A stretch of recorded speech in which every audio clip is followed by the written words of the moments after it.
Hey everyone, I am Supreme Thapa from Supreme's Coaching, and today I am here with a new video on the topic magnetic force on a current carrying conductor. Hit the red subscribe button and the bell icon so that you are the first to know when I upload anything new. Let's get started.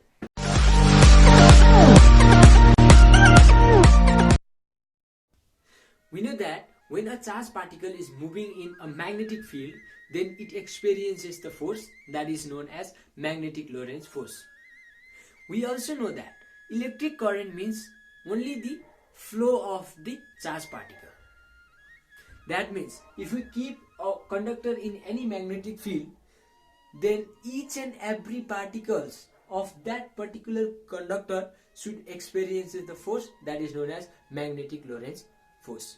So to calculate the amount of the force experienced by the conductor, let me draw a conductor CD which is placed in the magnetic field. Suppose this conductor is placed in the magnetic field by making an angle of theta. Suppose they are the magnetic lines, then it makes an angle of theta with the magnetic field. Suppose L be the length of this conductor CD. L is the length of this conductor CD, and A be the cross-sectional area of this conductor CD. We know that this conductor CD is composed of the many charged particles, as it is a conductor, so there must be the charged particle inside it. Suppose it is composed of the number of the atoms that are uncountable.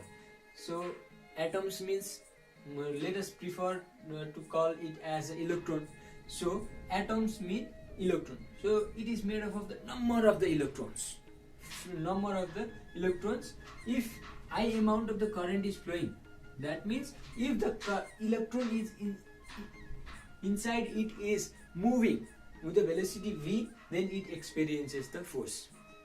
Now we know that the formula of magnetic Lorentz force is given as total charge into cross product of magnetic field into velocity.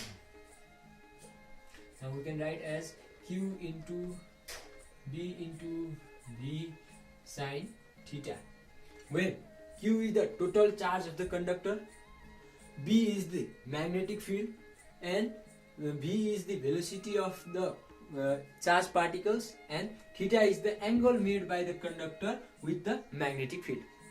In our case, total charge, we know that I have already assumed that the conductor is made up of the n number of the electrons. So the charge of the electron is represented at E. So we can write total charge is equals to n number of the turns into E, where E is the charge of the electrons. And in our case, let B as its same. And in electricity and magnetism, we call the velocity of electron as a drift velocity. So let Vd be the velocity of the electron when I amount of the current is flowing in it, and sine theta is theta.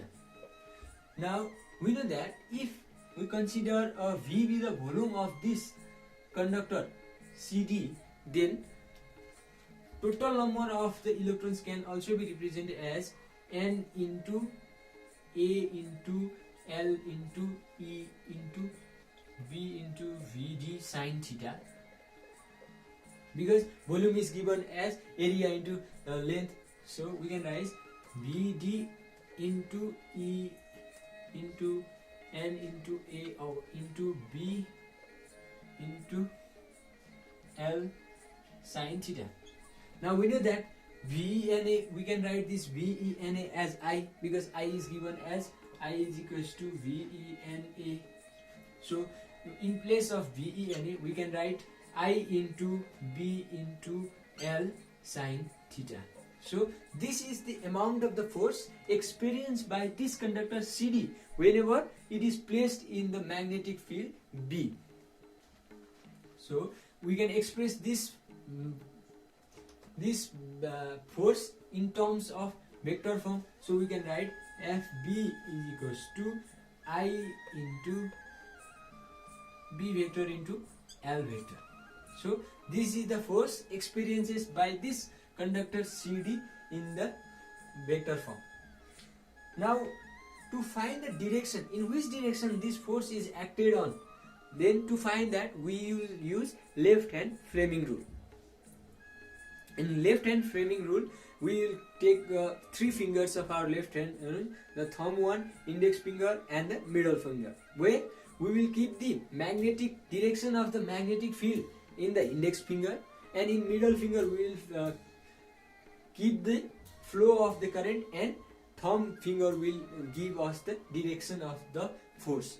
So in our case, let the direction of the magnetic field be in this case. So I should keep this index finger like this, and flow of the current means current is flowing from C to D, so this way. So our force must be acted in this side. So the direction of force is given by this side. So force is acted upon this side. So direction of the force is always given by left hand framing rule, where we keep the 3 fingers perpendicular to each other. Thumb finger indicates the force, direction of the force. Index finger indicates the direction of the magnetic field, and I indicates the direction of the current. So in this way we can derive a force on a current carrying conductor. Thank you.